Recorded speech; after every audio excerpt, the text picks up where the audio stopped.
भाई मस्त होंगे, घर पे होंगे और पढ़ाई कर रहे होंगे। ठीक, तो मैं आपकी दोस्त शिल्पा चौधरी।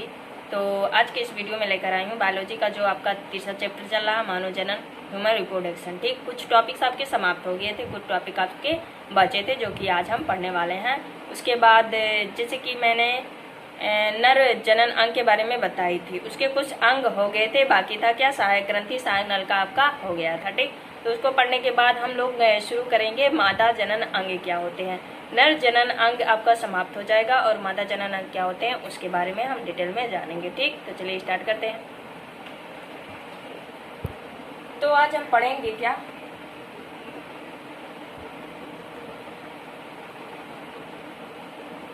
सहायक ग्रंथि।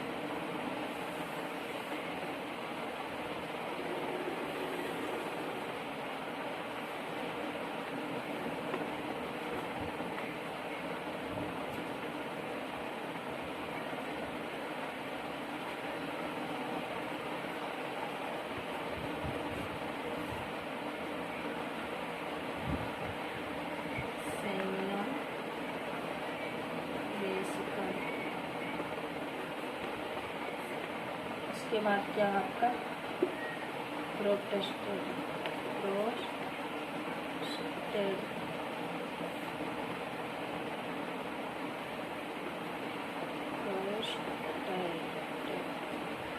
ग्लैंड, फिर उसके बाद आपका क्या है बल्बो यूरेथ्रा, बल्बो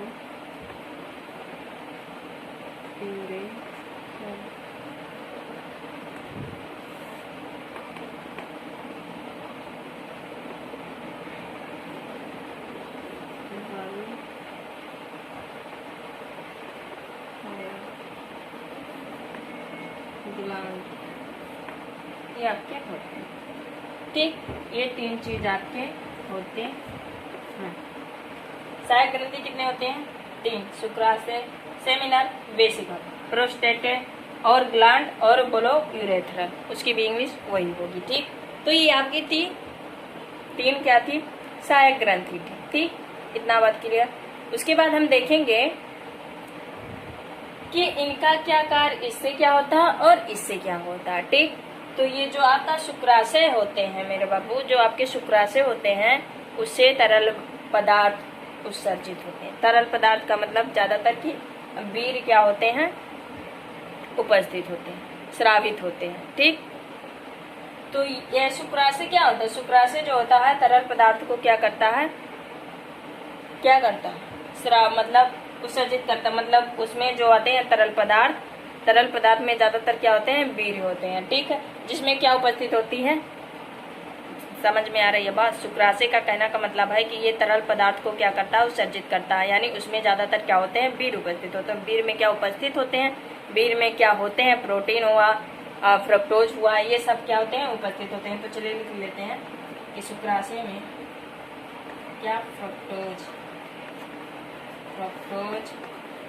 प्रोटीन और प्रोस्टेग्लैंडिन्स,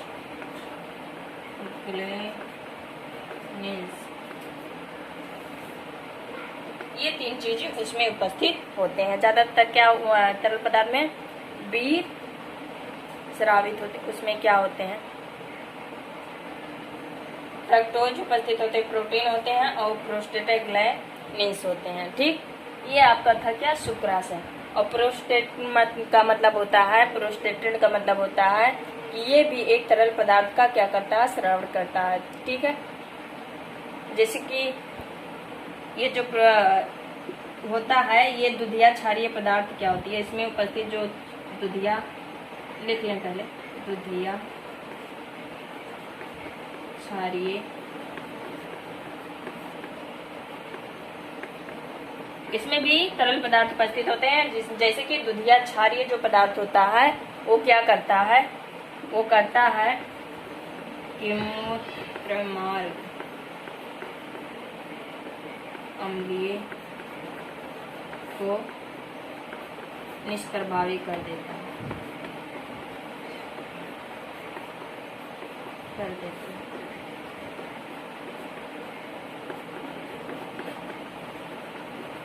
और बल्बोयूरेथ्रा का काम है, ये भी एक तरल पदार्थ का, ये तरल पदार्थ जो आपकी अबीर है उसके चिकनाहटों को बनाए रखता है। ये चिकनाहट का काम करता कि मतलब जैसे कि पहला समझो, शुक्राशय सेमिनल वेसलस क्या होती है, ये तरल पदार्थ को उत्सर्जित करती है। ठीक, तरल पदार्थ स्रावित करती है। तरल पदार्थ में अधिकतर आपके क्या होते हैं, वीर्य होते हैं, जिनमें क्या उपस्थित होते हैं, फ्रक्टोज, प्रोटीन और प्रोस्टाग्लैंडिन्स। ठीक, ये तो ये शुक्राशय आपका हो गया। ये भी प्रोस्टेट एक तरल पदार्थ का क्या करती है, स्राव करती है, यानी विसर्जित करती है। उसके बाद जैसे कि दुधिया क्षारीय पदार्थ उसमें उपस्थित होती हैं, जो दुधिया तरल पदार्थ है। कैसे हैं, तरल पदार्थ है। जैसे कि दुधिया क्षारीय पदार्थ जो होता है वो मूत्र मार्ग में अम्लीय को क्या करता है, निष्प्रभावी कर देता है। डायरेक्टली बात यही है कि क्षारीय है तो अम्ल को क्या निष्प्रभावी करेगा ही करेगा। ठीक, तो उसमें जो तरल पदार्थ जैसे कि दुधिया और क्षारीय पदार्थ होते हैं, दुधिया क्षारीय पदार्थ होते हैं, मूत्र मार्ग अम्लीय को निष्प्रभावी कर लेते हैं, यानी मूत्र मार्ग में जो अम्लीय पदार्थ होते हैं उसे क्या करते हैं, निष्प्रभावी कर देते हैं। ठीक, और बल्बोयूरेथ्रल का काम क्या होता है कि ये तरल पदार्थ को चिकनाहट बनाने का कार्य करते हैं। ठीक, उनके चिकना बनाने का काम करते हैं। तो ये 3 ग्रंथि थी, सहायक ग्रंथि थी, जो कि ये तरल पदार्थ को क्या करते हैं, स्राव करते हैं। तो ये आपका पूरा पोर्शन था सहायक ग्रंथि। उसके बाद यदि उतारना चाहे तो उतार ले। उसके बाद हम पढ़ेंगे मादा अंग क्या होते हैं। ठीक, मादा जनन अंग, जैसे कि मैंने नर पढ़ा, तो इसको उतार लें। तो हो गया, तो चलिए मिटा दे रहे हैं। उसके बाद पढ़ते हैं कि मादा अंग क्या होते हैं। ठीक,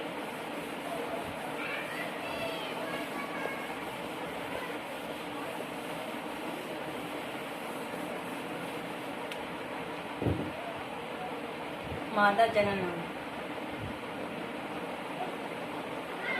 मादा जनन अंग क्या होते हैं। जैसे कि मैंने नर अंग पढ़ा, वो भी 2 प्रकार के होते थे, एक प्राथमिक, एक सहायक या द्वितीय अंग। ठीक, उसी प्रकार मादा जनन अंग भी पढ़ेंगे, 2, ये प्राथमिक अंग और एक सहायक या द्वितीय अंग। ठीक, जो आपका प्राथमिक अंग होता है वो बहुत ही इम्पोर्टेंट होता है, उसको हमेशा के लिए याद रखना। ठीक, प्राथमिक अंग, प्राथमिक लैंगिक अंग, और ये द्वितीय क्या, सहायक अंग, सहायक अंग, सहायक लैंगिक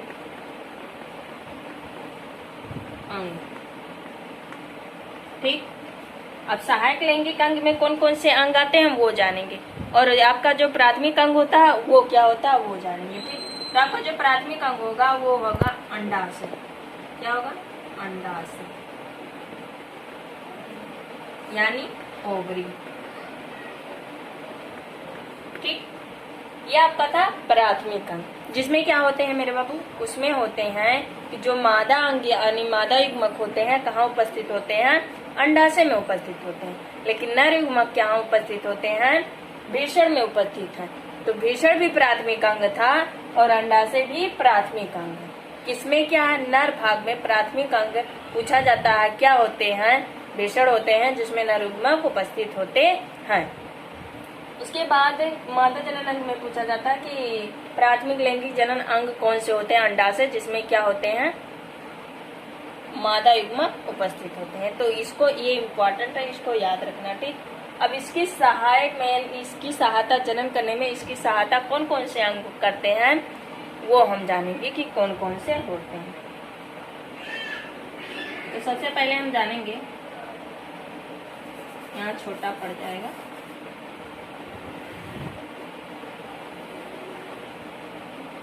पहला लिखेंगे गर्भाशय। क्या, गर्भाशय।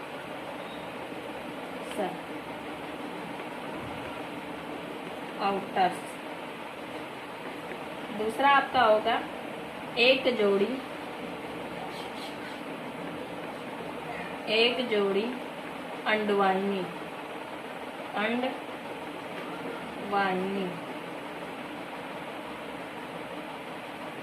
एक जोड़ी अंडवाहिनी क्या होंगे? एक जोड़ी अंडवाहिनी, ठीक है, यानी ओबी डक्ट।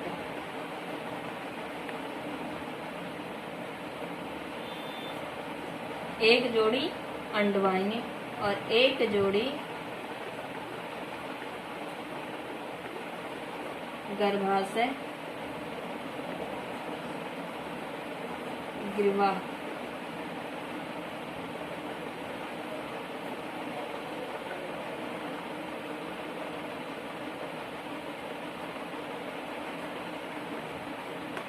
एक जोड़ी गर्भाशय गिरवा के बाद क्या होता है? एक जोड़ी गर्भाशय गिरवा हुआ, गर्भाशय गिरवा हुआ, और एक जोड़ी आपका क्या होगा? गर्भाशय हुआ, एक जोड़ी अंडवाहिनी हुआ, फिर एक जोड़ी गर्भाशय गिरवा हुआ, उसके बाद एक योनि होगा। क्या होगा? योनि, यानी वेजिनस, वेजिनम, ठीक। फिर क्या होगा? वाय जन, वाय जननांग। वाय जननांग क्या होते हैं? एक्सटर्नल जेनेटिक क्रिया, ठीक। ये आपके जो होंगे वो सभी क्या होंगे? सहायक अंग, ठीक। प्राथमिक लैंगिक मादा जनन अंग क्या होते हैं? इसको दो भागों में बांटा गया, एक प्राथमिक लैंगिक अंग, एक सहायक लैंगिक अंग, ठीक। उसके बाद प्राथमिक लैंगिक अंग जो होंगे अंडाशय होंगे। अंडाशय में ही क्या उपस्थित होते हैं? मादा युग्मक उपस्थित होते हैं। सहायक लैंगिक अंग कौन कौन से होते हैं? गर्भाशय, जिसे आउटर स्कल, ठीक, यानी गर्भाशय होता है, एक जोड़ी अंडवाहिनी, एक जोड़ी अंडवाहिनी उपस्थित होती है, एक जोड़ी गर्भाशय गिरवा होती है, योनि होती है और वाह्य जननांग होते हैं। ये सारे अंग कौन कौन से होते हैं? सहायक लैंगिक अंग होते हैं, ठीक। तो यदि लिखना चाहें लिखिए। अब इसको फिगर के माध्यम से हम समझाएंगे कि मादा जनन अंग का फिगर किस तरह होता है, उसको बनाकर समझाएंगे। फिर शुक्राणु जनन क्या होती है उसके फिगर, शुक्राणु के फिगर कैसे होते हैं वो समझ में समझाएंगे, ठीक। तो यदि उतारना चाहे उतारें, उसके बाद मिटाएं।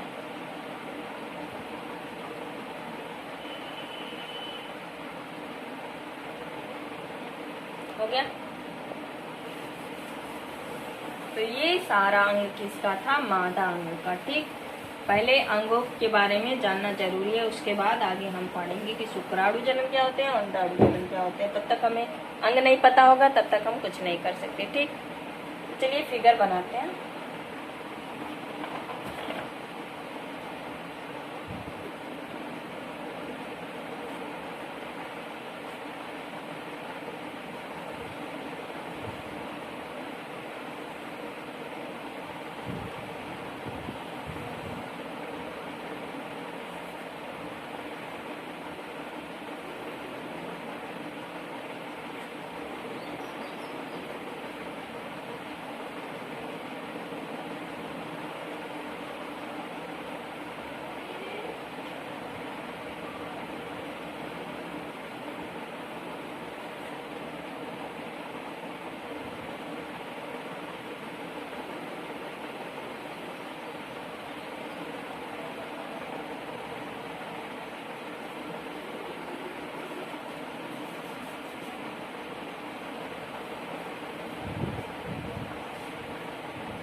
ये किसका फिगर है?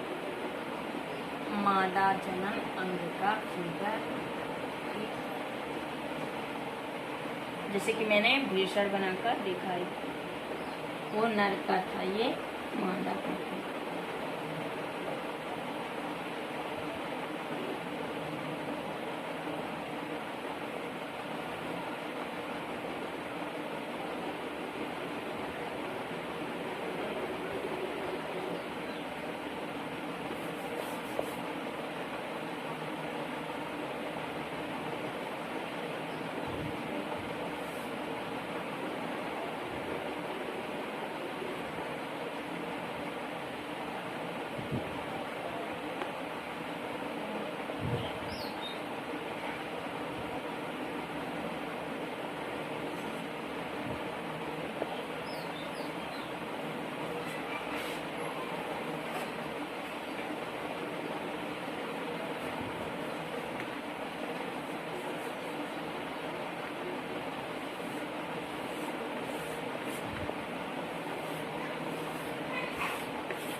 ये आपका फिगर किसका है? किसका है? मादा अंग का। ठीक, अब इसके हर भाग को जानेंगे कि किसको क्या कहते हैं। ठीक, ये आपका क्या होगा? गर्भाशय। क्या होगा? गर्भाशय।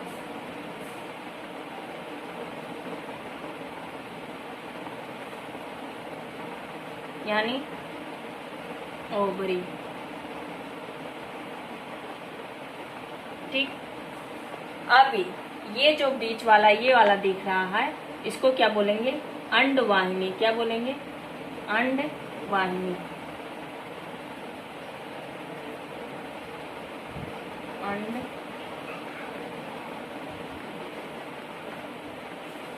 यानी एक अंडवाहिनी, यहाँ एक अंडवाहिनी, तो मैंने क्या बोली थी? एक जोड़ी अंडवाहिनी बोली थी कि नहीं बोली? तो ही आपका होगा क्या? अंडवाहिनी, यानी ओविडक्ट। ठीक, यानी यहाँ एक अंडवाहिनी है, यहाँ एक अंडवाहिनी है, यानी एक जोड़ी अंडवाहिनी। और ये आपके जो होंगे ये वाले भाग क्या है? एक जोड़ी अंडाशय, यानी एक अंडाशय यहाँ पर है, एक अंडाशय यहाँ पर। तो कितने जोड़ी हुए? एक जोड़ी हुए कि नहीं हुए? तो क्या होगा? एक जोड़ी अंडाशय, एक जोड़ी। ये क्या आपका? अंडाशय। सॉरी, यहाँ पर गर्भाशय रहेगा ना, तो यहाँ क्या रहेगा?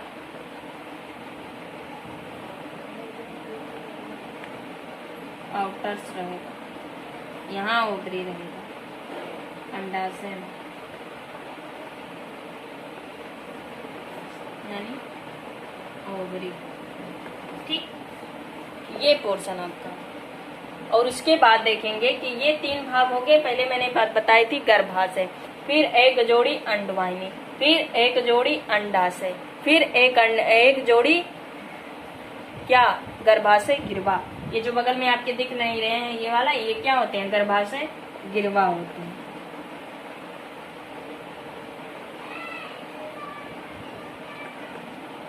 गर्भाशय गिरवा ऑटस।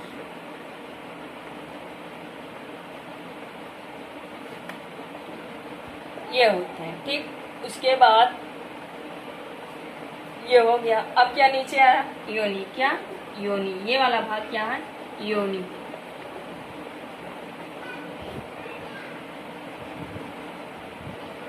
यानी वेजिना, ठीक। ये इतने पोर्शन, और जो वाह जननेंद्रियां होती हैं जो मैंने बताई थी, वाह जननांग होते हैं, वो यहाँ पर नहीं दिखाया जा सकता। लेकिन हाँ, जैसे कि यहाँ पर बगल में लिखवा दे रहे हैं, मोनेरा हुआ, टाइमन हुआ, ये आपके सब क्या है? यंग। आप बुक से खुद पढ़ लोगे, ठीक। तो वो आपको पढ़ना होगा। लेबिया मिजोरम, ये सब आपके क्या है? वाह जननांग है। लेबिया मिजोरम और मानोरा और मेनूरा और टाइमन, ये आपके सब क्या है? वाह जननांग है मेरे पास, ठीक। तो उसको आप बुक से पढ़ लोगे, क्योंकि यहाँ से नहीं दिखाया जा सकता, ठीक। तो गर्भाशय हो गया, अंडवाहिनी हो गया, अंडाशय हो गया, गर्भाशय गिरवा हो गया और योनि हो गया। अब हम देखेंगे कि कितने पार्ट, यानी सबसे इम्पोर्टेंट भाग है अंडवाहिनी। क्या है? अंडवाहिनी। अंडवाहिनी के कितने पार्ट होते हैं पूछा जाता है कि कितने भागों में बांटा गया। तो कितने भागों में? 4 भागों में। देखिए, पहला तो ये आपका क्या होगा? फिंगर होगा।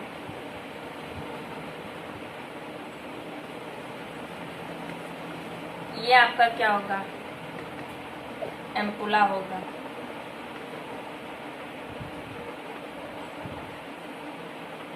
एम्पुला। ये आपका क्या होगा? एम्पुला होगा। और ये आपका क्या होगा? स्थैमस होगा। क्या होगा? ये आपका क्या होगा? स्थैमस होगा,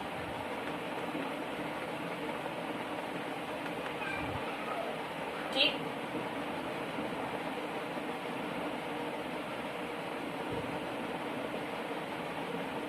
तो इसके निचले भाग को इंटेगुमेंट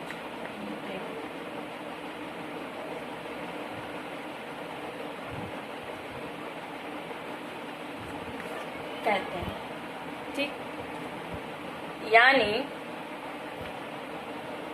गर्भाशय मतलब सहायक अंग कौन कौन से हुए? गर्भाशय, अंडवाहिनी, अंडाशय, गर्भाशय, गिरवा और योनि। ये आपके कौन से भाग हैं? सहायक अंग, ठीक।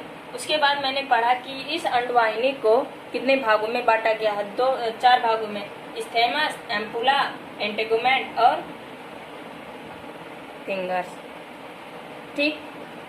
तो ये आपका पूरा पोर्शन किसका था? मादा जनन अंग का, ठीक है। और एक यहाँ पर बात क्लियर कर दे रही हूँ, आगे जाकर हम डिटेल में पढ़ेंगे, लेकिन बता दे रही हूँ। यहाँ से क्या होता है, वो पूछा जाता है, नीट के एग्जाम में भी पूछा गया है कि अंडाणु और शुक्राणु का किस जगह पर मिलन है, यानी किस जगह पर वो मिलते हैं, किस अंग, ठीक। पूछा जाता है बहुत, ठीक।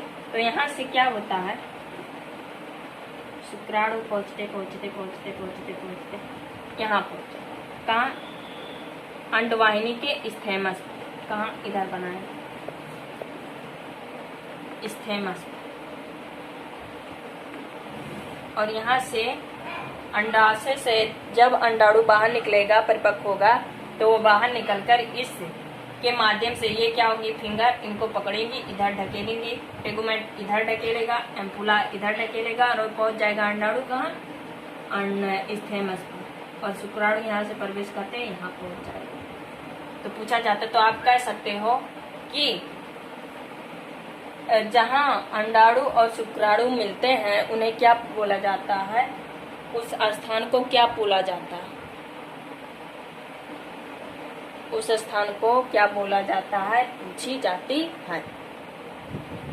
जाता है एम्पोली स्थैमस जंक्शन, ठीक है। जिस स्थान पर शुक्राणु, तो क्या बोला जाता है? जिस स्थान पर शुक्राणु तथा अंडाणु का मिलन होता है उस जगह को, उस स्थान को एम्पोली स्थैमस जंक्शन बोला जाता है। बहुत ही इंपॉर्टेंट है, लिख लेना, ठीक। एम्पोली स्थैमस जंक्शन पर अंडाणु शुक्राणु से मिलता है, ठीक, इस जगह पर, जो कि हम आगे डिटेल में पढ़ेंगे, ठीक। तो ये आपका पूरा पोर्शन किसका था? मानव जनन, यानी मानव जनन में जो मादा अंग होता है, मादा जनन अंग, ये पूरा पोर्शन आपका किसका था? मादा जनन अंग का। ठीक, तो हो गया हो तो इसे उतार लें।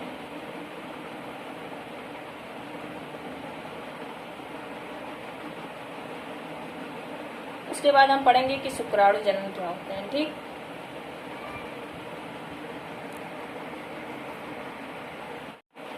तो हो गए।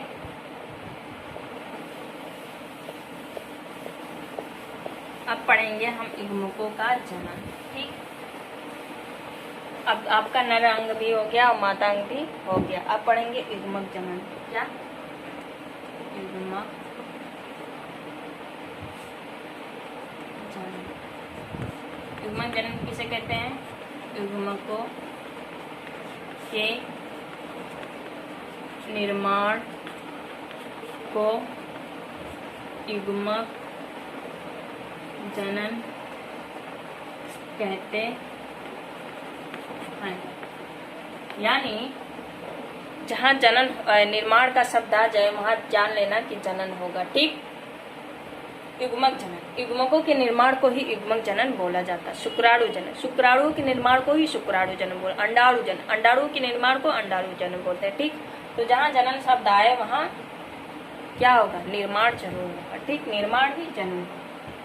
तो ये आपका युग्मक जनन हो गया। युग्मक जनन में क्या होते हैं? नर में वो जानेंगे। नर में शुक्राणु, शुक्राणु जनन। मादा में अंडाणु जनन। ठीक, अब ये शुक्राणु जनन क्या होते हैं, अंडाणु जनन क्या होते हैं वो जानेंगे। ठीक, तो शुक्राणु जनन क्या होते हैं लिखेंगे आप।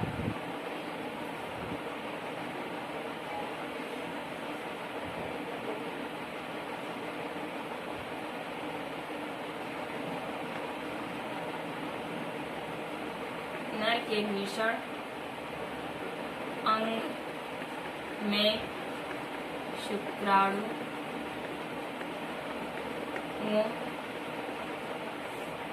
शुक्राणुओं के निर्माण को ही शुक्राणु जनन कहते हैं। शुक्राणु जनन कहते हैं। और ये क्लियर बात, नर में शुक्राणु जनन, यानी शुक्राणु जनन क्या होते हैं? नर के भीषण अंग में शुक्राणु के निर्माण को ही शुक्राणु जनन कहते हैं। वैसे ही परिभाषा इसका भी होगा। कैसे? कि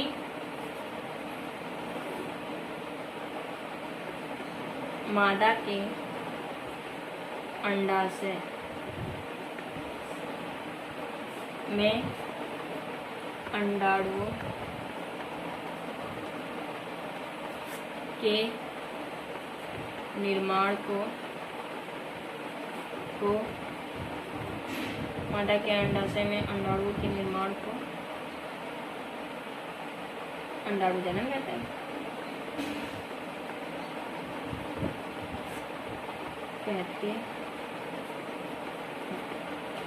तो ये आपका था ना युग्मक जनन। युग्मक जनन किसे कहते हैं? युग्मकों के निर्माण को ही युग्मक जनन बोला जाता है। ये कितने तरीके से? दो जनन, यानी नर में शुक्राणु जनन, मादा में अंडाणु जनन। शुक्राणु जनन क्या होते हैं? नर के भीषण अंग में शुक्राणु के निर्माण को ही शुक्राणु जनन कहते हैं। मादा यानी अंडाणु जनन, मादा के अंडाशय में अंडाणुओं के निर्माण को अंडाणु जनन बोलते हैं। ठीक, तो ये आपका था शुक्राणु जनन और अंडाणु जनन। ठीक, अब जानेंगे शुक्राणु जनन, यानी उसमें उसकी फिगर वो कि किसमें अर्धसूत्रीय विभाजन होती है वो जानेंगे। तो इसे लिखना चाहे लिख लें, उसके बाद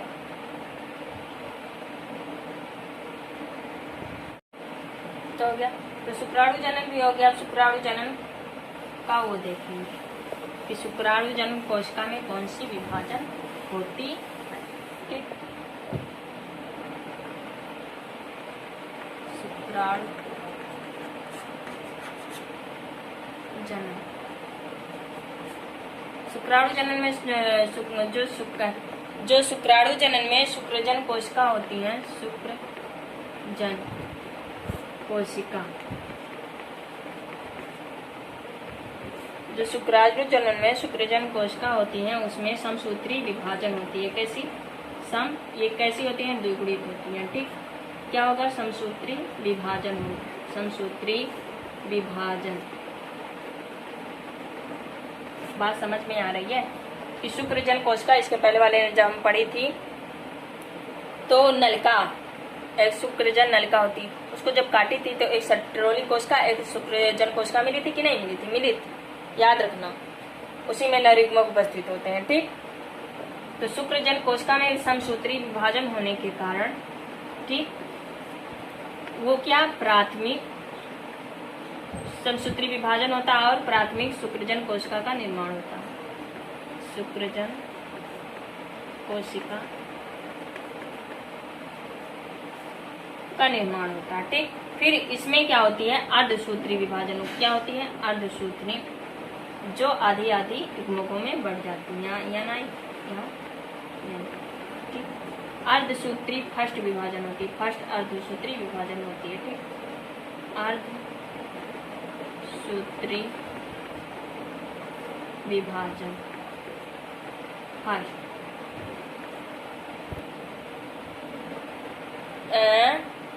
शुक्रजन कोशिका द्विगुणित होती है, उसमें समसूत्री विभाजन होने के कारण वो प्राथमिक शुक्रजन कोशिका का निर्माण कर लेती हैं। द्वितीयक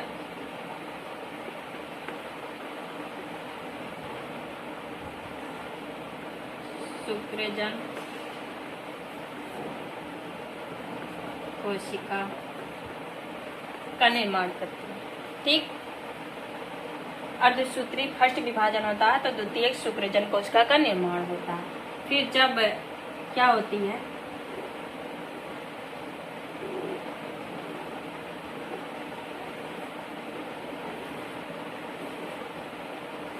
इसमें सेकंड अर्धसूत्री विभाजन होती है। सेकंड अर्धसूत्री विभाजन होती है तो क्या बनाती है? तो शुक्रजन जो सेकंड होती है, फर्स्ट हुई तो द्वितीय शुक्रजन कोशिका बनाई। अर्धसूत्री विभाजन सेकंड हुई तो क्या बनाएगी? शुक्राणु परशु। शुक्राणु परशु। ठीक, फिर इसी शुक्राणु परशु से क्या होंगे? शुक्राणुओं का निर्माण होगा। ठीक, नीचे दिख रहा, ढेर सारे शुक्राणुओं का निर्माण होगा। इसे हम क्या कहेंगे? शुक्राणु। ये होती है शुक्राणु जनन में घटना। ठीक, इसके पहले वाली पोर्शन में हमने शुक्रजन कोशिका के बारे में अच्छे तरीके से पढ़ा था। ठीक, इसी शुक्रजन कोशिका में शुक्राणु जनन क्या होती है पता चल गया कि नर के विषण भाग में शुक्राणु का निर्माण ही शुक्राणु जनन कहलाती है। ठीक, क्लियर। उसके बाद शुक्रजन कोशिका में यानी द्विगुणित होते हैं, उसमें क्या होती है? समसूत्री विभाजन होती है, जिसके कारण प्राथमिक शुक्रजन कोशिका का निर्माण होता है। ठीक, उसके बाद एक प्राथमिक शुक्रजन कोशिका में क्या होती है? अर्धसूत्री फर्स्ट विभाजन होती है। सेकंड नहीं, फर्स्ट, यानी दो विभाजन अर्धसूत्री, एक फर्स्ट विभाजन है, सेकंड विभाजन। ठीक, तो प्राथमिक शुक्रजन कोशिका में अर्धसूत्री फर्स्ट विभाजन होती है, जिससे द्वितीयक शुक्रजन कोशिका का निर्माण करती है। फिर उस द्वितीय शुक्रजन कोशिका में अर्धसूत्री सेकंड विभाजन होती है, जिससे शुक्राणु परशु का निर्माण होता है और ढेर सारे शुक्राणुओं का निर्माण हो जाता है, जो कि आपका क्या कहलाता है? शुक्राणु जनन। शुक्राणुओं के निर्माण ही तो शुक्राणु जनन कहलाता। तो यही पोर्शन आपको लिखना होगा, इम्पोर्टेंट है। ठीक, तो उतारना चाहे उतार दे। उसके बाद हम अब जानेंगे शुक्राणु का फिगर्स कहते हैं। ठीक, यहाँ बगल में बता दें।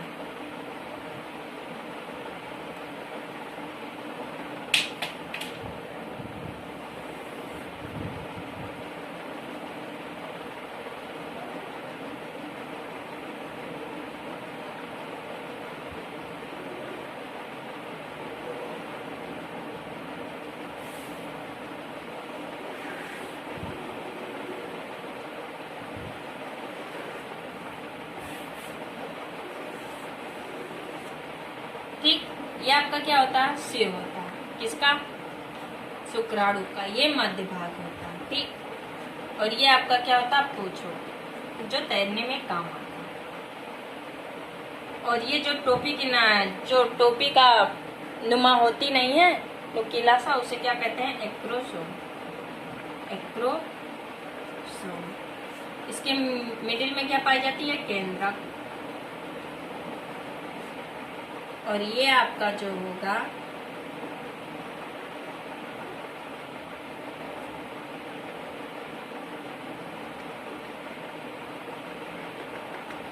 माइटोकॉन्ड्रिया।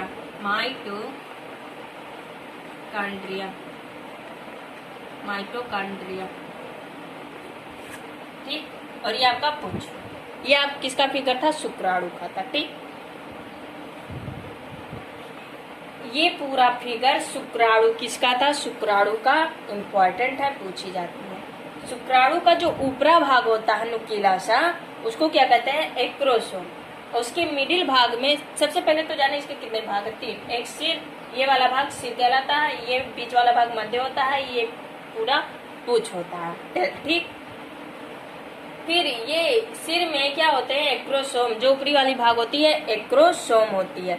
इसका कार्य क्या होता है, अंडाशय में जो अंडाणु होते हैं निकलते हैं, तो उसकी जो बाहरी परत होती है, जोनो पेलुसिडा, ठीक है, उसको क्या करता है, छेदने की कार्य करता है, कौन, एक्रोसोम, जिससे वह अंदर छेद कर अंदर प्रवेश कर जाता है, जो कि हम आगे डिटेल में पढ़ेंगे, ठीक।